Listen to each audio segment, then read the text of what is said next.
How does Jesus describe himself in John 10, verses 1 to 6, and why?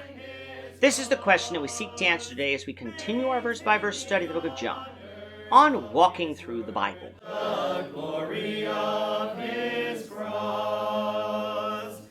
If you have a Bible with you, turn to John chapter 10. We're going to be reading from verses 1 to 6. If you don't have a Bible, don't worry. Just follow along with us on the screen. The version that we'll be reading from is the New King James Version. So John chapter 10, beginning at verse 1.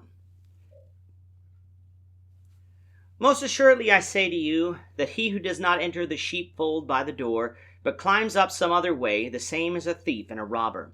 But he who enters by the door is the shepherd of the sheep. To him the doorkeeper opens, and the sheep hear his voice, and he calls his own sheep by name, and leads them out. And when he brings out his own sheep, he goes before them, and the sheep follow him, for they know his voice. Yet they will by no means follow a stranger, but will flee from him, for they do not know the voice of strangers. Jesus used this illustration, but they did not understand the things which he spoke to them. Even though we have a chapter break here, I believe that what we have in the first 21 verses of chapter 10 is a continuation of the context of chapter 9. I believe this not only because of a clear lack of transition, which is common in the book of John, but also because verse 19 speaks of divisions caused by Jesus' teaching, much like the divisions we saw in chapter 9 over believing in the signs of Jesus. At the end of chapter 9, then, Jesus was teaching the Pharisees that because they thought they saw the truths of God, yet rejected his words, they were going to be blinded by the teachings of God and remain in their sins.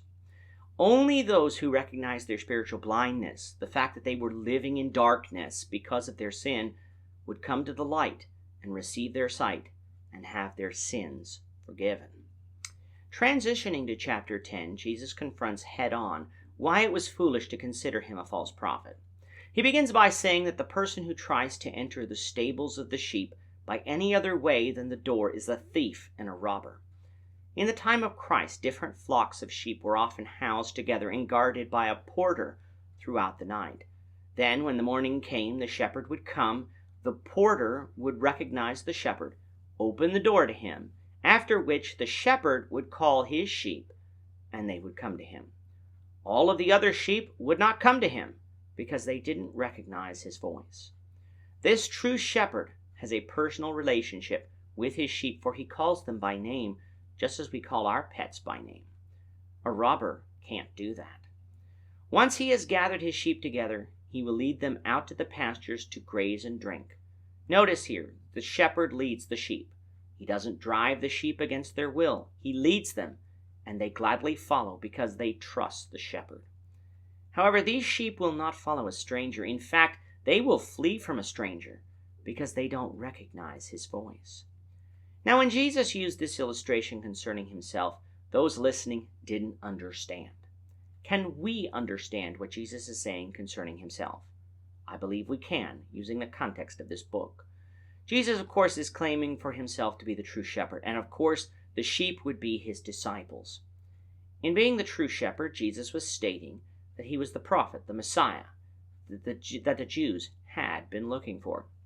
He was not, as the Pharisees said, a false prophet, for he used the door to the sheepfold and did not try to climb in some other way. How had Jesus used the door? Because he had fulfilled all the prophecies talked about in the Old Testament. He said in John 8 that Abraham had longed to see Jesus' day, for Abraham was told that through his seed all the nations of the world would be blessed. Moreover, Jesus was the Lamb of God, prophesied in places like Isaiah 53 as the one who would take away the sins of the world. And then Jesus performed countless other signs in this book, 6 of the 7 that we've covered already, something that was also prophesied in Isaiah 53. Add to that all of the fulfillments that were revealed to us in the other Gospels, and we can see how Jesus came to the door of the sheepfold and didn't try to sneak in like a thief or a robber would.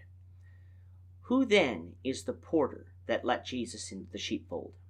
The only person who could fit that picture would be John the Baptist. Back in John 1, John prepared the sheep for the shepherd's arrival, and then when the shepherd came, identified Jesus to the crowds as the Lamb of God. He then proceeded to guide people to Jesus instead of himself. In this parable, then, John fits the person of the porter. Once in the sheepfold, Jesus calls out his sheep by name, and they come and follow him. Jesus knows who are his sheep and who are not, just as he would know that Judas would be the one to betray him. When he taught, the sheep would respond to Jesus' teachings in faith, were Christ's sheep, and would follow him because they trusted him as the Messiah. And when his sheep followed, Jesus would lead them in the ways of righteousness. He would provide them spiritual bread and spiritual drink, that which was able to sustain them and forgive them their sins. The fact that the people didn't understand him should not surprise us, for the unbelievers were not part of Jesus' flock. They would therefore not hear his voice. May we today choose to hear the message of Jesus and follow him wherever he leads us. With that, our time is up for today. The Lord willing, we hope you'll join us for tomorrow's discussion of John chapter 10, verses 7 to 21, as we continue our walk through the Bible, one verse at a time. Thank you for watching today's episode. We hope that you found it edifying and ask that you not only subscribe to our channel and podcast, but that you like and share this episode among your friends, so that the saving gospel of Jesus Christ can go out to the whole world. Of his cross.